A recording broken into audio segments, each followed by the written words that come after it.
Shalom sahabat Bible Bee Channel yang dikasih Tuhan kita Yesus Kristus. Puji Tuhan, senang sekali kita bisa bertemu lagi di channel ini. Saya berterima kasih kepada saudara-saudari yang selalu mendukung perkembangan channel ini, sehingga channel ini dapat terus berkembang dan juga dapat menjadi berkat bagi setiap orang.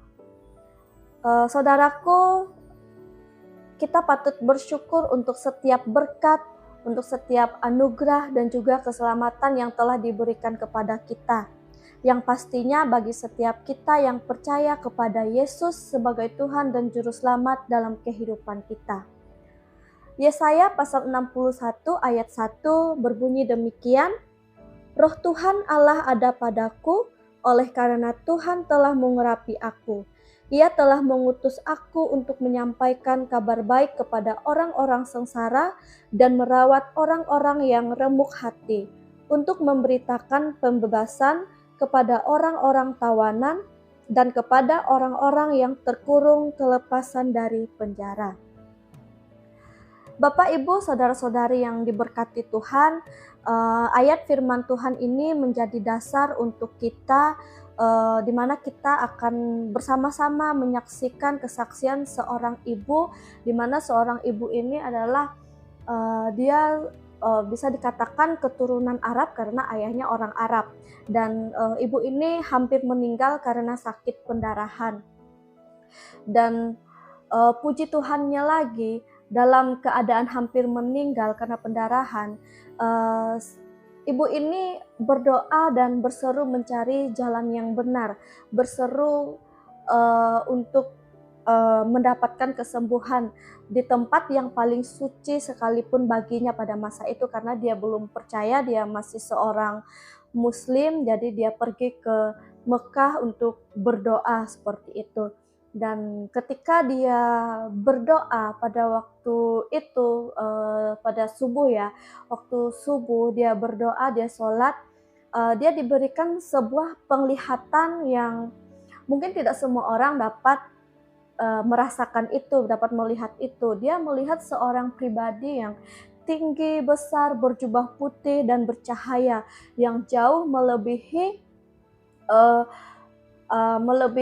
makam yang dia percaya seperti itu, dan kehadiran itu begitu kuat hingga membuat ibu itu pingsan, seakan-akan membawa dia, dan dia merasa dia dibawa ke tempat yang tidak dapat dijelaskan seperti itu. Di tengah ketakutan itu hanya satu yang keluar dari mulut ibu itu, yaitu Isa yang kita percaya, yaitu Yesus seperti itu. Mari kita akan bersama-sama menyaksikan kesaksian yang sangat luar biasa ini. Tuhan Yesus memberkati.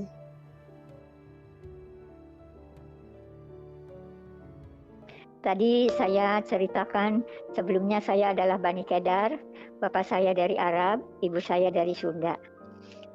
Waktu itu saya sebetulnya ingin meninggal karena perdarahan terus. Jadi kepercayaan kalau meninggal sana dosanya diampuni. Tapi ternyata lain, apa yang dipikirkan manusia, kehendak Tuhan lain. Kami dari Malaysia dengan saya setelah tawaf, kami melihat salib di atas tulisan.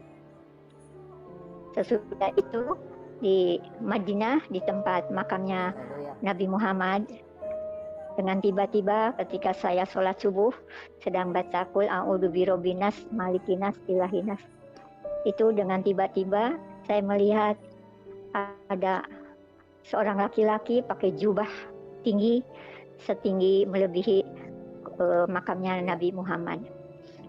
Tapi setelah itu saya pingsan karena melihat sinar dari kepalanya itu. Ternyata waktu pingsan saya dibawa ke awan-awan. Setelah di awan-awan, entah dari apa kok dari mulut ini mengatakan, Isa, Isa, Isa, aku nggak mau mati di sini. Aku mau dikumpulkan dulu dengan anak-anak. Gitu.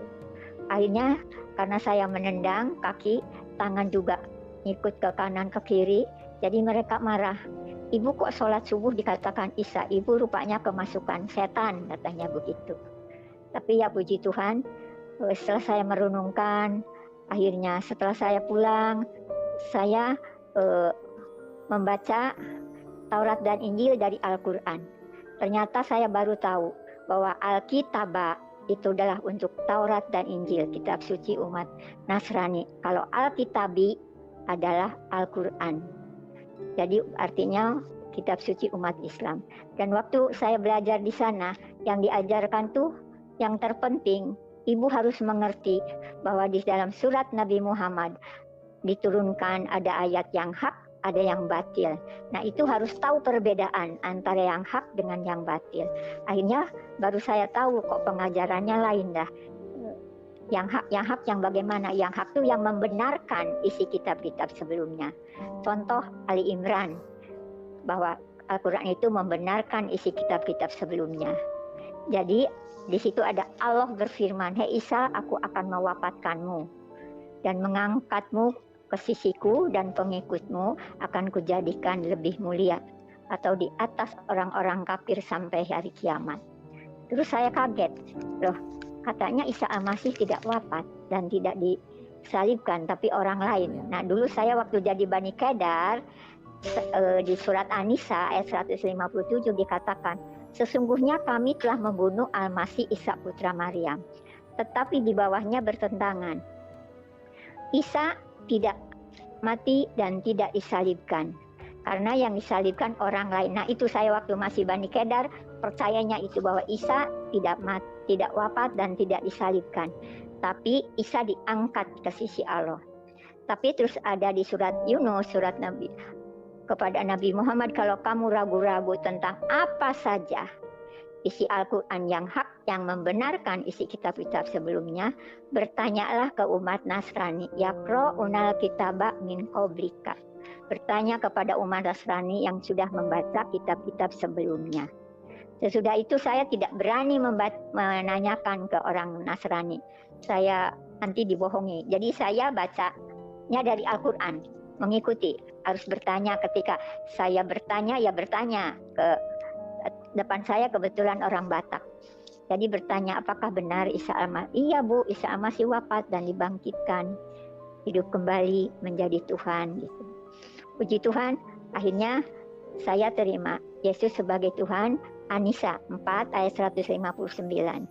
Tidak seorang pun dari orang-orang kafir min ahlil kitabi sampai sekarang yang beriman kepada Isa.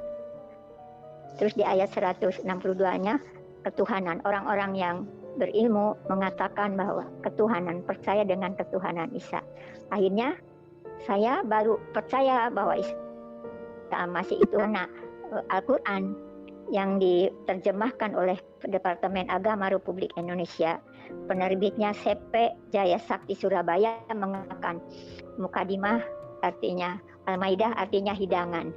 Tapi disebut juga Isa Al-Masih adalah penyelamat.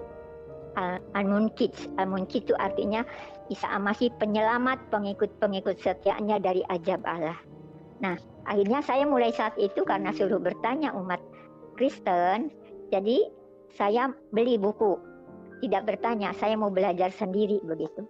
Akhirnya puji Tuhan, saya disekolahkan Alkitab, tapi saya tidak sampai selesai. Saya hanya tidak ingin jadi pendeta, saya ingin penginjil yang memberitakan kebenaran. Puji Tuhan, saya diutus Tuhan, karena waktu itu saya dapatnya dari Yesaya 61. Saya pertama tidak langsung menginjil, tapi hanya kesaksian. Tapi setelah sekolah Alkitab, saya nggak mau selesai, saya menginjil. Akhirnya Tuhan kirim di Bali 3 bulan saya. Terus waktu itu di Solo ada sekolah Alkitab yang tidak bayar. Jadi hidup mereka dari cocok tanam.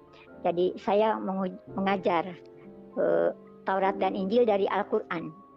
Jadi ternyata di dalam Al-Quran Al-Maidah dikatakan, kalau ada umat Nasrani setelah perjamuan kudus makan hidangan yang dari surga, terus mengingkarinya, maka Tuhan akan menyiksanya dengan siksaan yang belum pernah diberikan kepada seorang pun manusia. Sebab oleh karena itu saya bertambah kuat imannya. Oh kalau begitu ya sudah, saya mau dibaptis. Akhirnya saya dibaptis di satu gereja. Nah itu puji Tuhan, setelah dibaptis saya baru diutus oleh Tuhan. saya dipercayakan bawa firman ke Madiun, ke panti asuhan,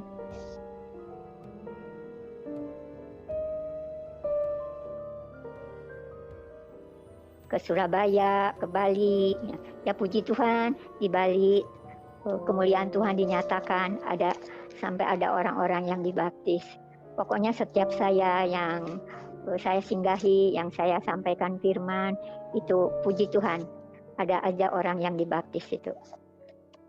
Dan puji Tuhan, hanya setelah COVID ini saya tidak melayani lagi, cuma dengan doa. Sekarang hanya dengan doa syafaat saja. Puji Tuhan, dengan pujian dan dengan penyembahan, itu merasa hadirat itu hadir, hadirat Tuhan hadir, sehingga saya bisa berbicara, bisa ada kiriman dari Bali, anak-anak muda, tolong Oma doakan. Ya puji Tuhan, dia bisa sampai memberitakan keselamatan kepada ke pulau-pulau. Ya puji Tuhan lah. Begitu juga yang di Bandung, ada orang yang mau jual tanah, terus ada suatu pabrik ingin ada jemaatnya, pekerjanya 30 orang. Saya kasih buku aja supaya dia bisa menelaah sendiri, tidak bisa dipaksakan. Jadi puji Tuhan, memang penderitaan juga ada. Saya pernah dipanggil karena waktu itu saya ngajar kepada anak-anak Kristen, tapi oleh anak Kristen diberikan kepada temannya. Akhirnya saya dipanggil, foto-foto waktu senang menunaikan ibadah haji, diambil semua, dilihatkan. Ya saya lihat, silahkan, saya memang sudah haji. Tapi waktu diminta pulang, tidak ada yang ngaku, nggak tahu gitu. Tapi puji Tuhan, bukan saya yang bicara, tapi Roh Kudus yang berbicara. Jadi saya tidak mengkristenkan kok. Saya mah mengajarkan agama Allah. Karena di dalam Al-Quran, as-sajadah, ajaran Isa Masih adalah agama Allah yang benar. Karena diperlengkapi dengan petunjuk jalan yang lurus. Yaitu jalan orang-orang yang diberi hikmat, bukan jalan orang-orang yang sesat dan yang dimurkai. Nah, mulai saat itu, saya dipercayakan Tuhan, Pak. Sekalipun COVID, saya masih hubungan dengan orang-orang Bali, kita berdoa syafaat. Anak-anak muda yang ada persekutuan, Gunung Sion juga minta saran bagaimana Ibu caranya supaya saya mendapatkan jiwa-jiwa. Kamu harus kasih, saya bilang. Galatia 5 ayat 22 sampai 23 itu. Kamu harus ada di dalam hati kamu, dan kamu harus menjadi prajurit upahan Tuhan. Jadi jangan takut, jangan khawatir, saya bilang gitu. Ya puji Tuhan, sampai sekarang ya saya masih hubungan dengan yang di Bali, dengan yang di Bandung, maupun yang di Surabaya. Ya ada orang Nasrani mau menikah dengan wanitanya dari Muslim. Saya datangin orang tuanya, saya pakai Al-Quran Pak dari dulu. Akhirnya puji Tuhan, ibunya, neneknya waktu menikah di Bali itu pada datang. Saya puji Tuhan, saya bilang gitu. Akhirnya semua keluarganya terima Yesus. Itulah keajaiban kemuliaan Tuhan dinyatakan kepada mereka melalui saya. Terus saya kalau ada yang sakit juga, saya ya bilang begini aja, percaya aja Yesus wafat dan dibangkitkan. Percaya bahwa Yesus itu tabib di atas segala tabib. Bisa menyembuhkan, bisa menyelamatkan. Isa Al-Masih saya bilangnya, bukan Yesus. Kalau ke Bani Kedar saya bilangnya. Tapi saya sambil tunjukkan Al-Quran. Kalau Alkitab nanti dikira mau mengkristenkan. Jadi mereka itu mengenal Yesus dari Taurat dan Injil, ada yang dari Al-Quran. Ya itulah Pak, saya mengucap syukur sekali. Saya mengucap syukur sekali, sekalipun sudah tua 81, diberi kesehatan Pak. Pernah jatuh, yaitu pernah jatuh, dokter harus operasi. Sampai saya di Solo ada pijat, di Surabaya ada pijat. Tapi pijatnya bukan seluruh tubuh, hanya saraf-saraf. Saya ikuti terus sampai pindah ke Surabaya. Terus Surabaya sudah pindah ke tempat lain lagi. Saya percaya, saya sudah sembuh. Puji Tuhan, sekarang saya bisa jalan, Pak. Tadinya kalau berjalan, kaki itu, betis itu kejang. Dari jari-jari sampai betis kejang. Karena tulang di belakang ini harus dioperasi. Sejak di Pertamina, tidak sembuh sekalipun sudah dipijat. Kalau itu tukang pijat, tapi tukang pijat biasa rupanya jadinya enggak. Puji Tuhan, Pak, sampai sekarang saya bisa hanya dengan berdoa, Pak. Karena sudah tua, anak-anak bilang, Bu, jangan pergi-pergian ya. Sekalipun Ibu sudah suntik vaksin, namanya Ibu, nanti jangan sampai terkena begitu. Jadi saya puji Tuhan dipercayakan menjadi pendoa syafaat. Jadi hubungan saya ke Surabaya masih, yang sudah pindah dari Surabaya, sekarang ada di Jawa Barat, orang Batak itu seperti dengan saudara. Jadi yang di Bandung juga seperti dengan anak, sampai menikah begitu sekeluarga. Tadinya tidak disetujui oleh keluarganya, puji Tuhan, sekarang semuanya baik-baik. Anak-anak Jan juga terima Yesus semua. Kalau anak saya, laki-laki 3, puji Tuhan, cuma yang meninggal 1, yang pertama. Puji Tuhan, terus yang sekarang anak laki-laki 2 sudah terima Yesus. Dan waktu itu, waktu ke Bali pelayanan, main gitar, terus mendoakan. Ya, puji Tuhan lah. Jadi saya mengucap syukur kepada Tuhan. Semoga kesaksian ini juga Tuhan bisa membawa orang-orang diselamatkan. Bisa orang-orang percaya bahwa Yesus itu adalah penyelamat. Karena itu ada di Al-Quran. Yaitu Al-Quran Keluaran Departemen Agama, penerbitnya dari Surabaya. Puji Tuhan, kita sudah menyaksikan kesaksian yang sangat luar biasa, di mana dalam keadaan hampir meninggal karena pendarahan, ibu ini berdoa dan berseru mencari jalan yang benar, yang bahkan di tempat yang paling suci baginya, ia diberikan sebuah penglihatan seorang pribadi yang tinggi besar, berjubah putih dan bercahaya jauh melebihi apapun pada saat itu.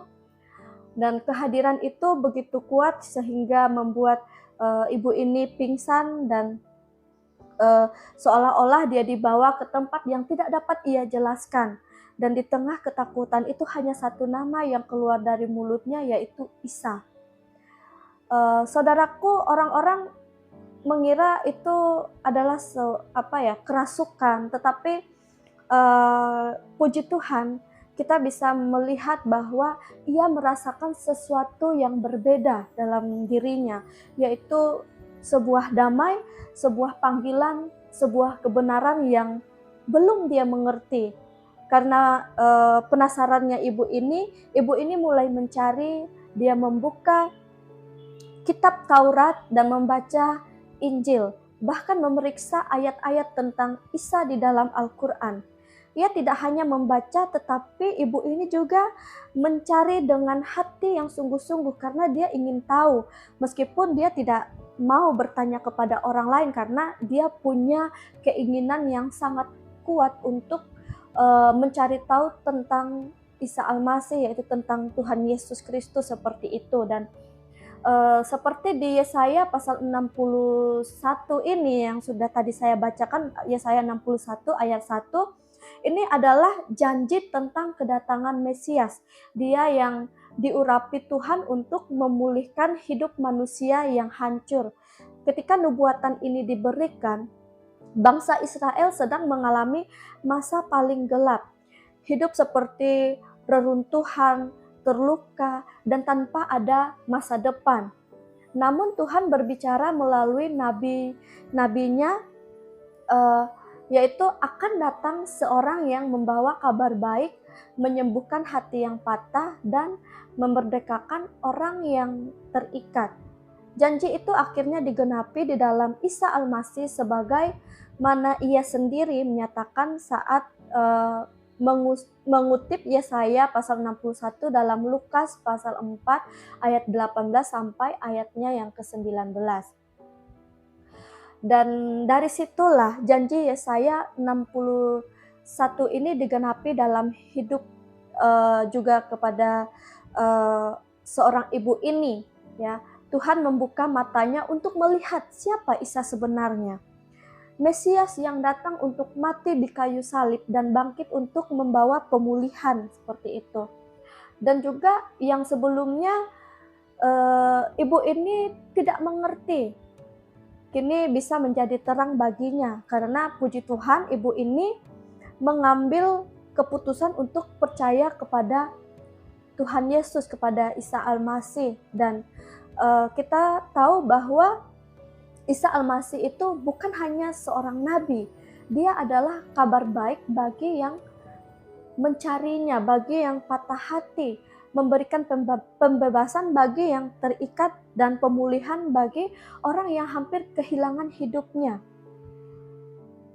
Jadi di dalam Yesaya 61 ini dikatakan bahwa abu diganti dengan keindahan, ratap diganti dengan minyak sukacita, semangat yang pudar diganti dengan pakaian pujian.